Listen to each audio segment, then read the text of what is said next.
Yan guys, nagkakanta-kanta ako kasi ano, alam niyo naman na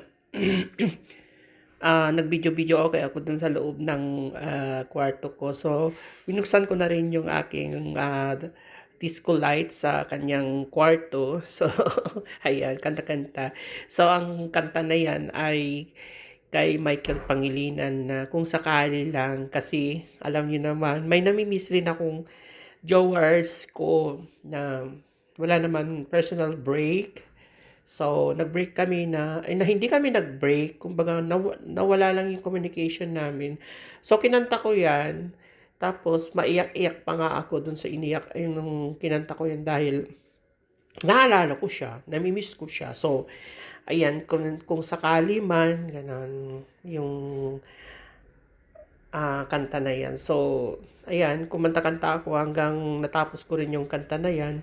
Kaso lang, hindi ko lang siya mailakas yung boses ko dahil syempre may mga kapitbahay at ang pagitan lang namin ay pader at saka yung salamin manipis lang. So, maririnig talaga sa labas. So, ngayon, ah ayan, disco-disco na lang sa gusto ko sanang kumanta sa yung talagang mafe-feel mo ba siya. Kaso, wala eh.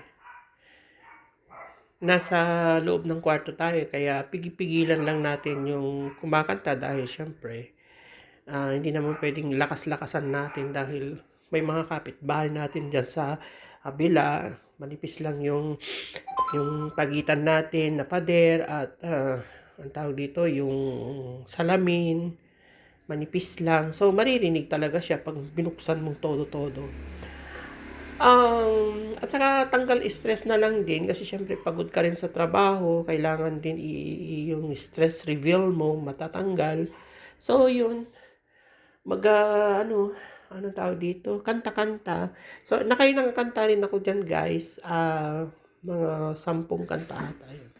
So, hindi ko na lang i-ano yung music niya kasi makaka-copyright tayo. Alam niyo naman kay Lolo, kaya makaka-copyright tayo sa kanya pag may music.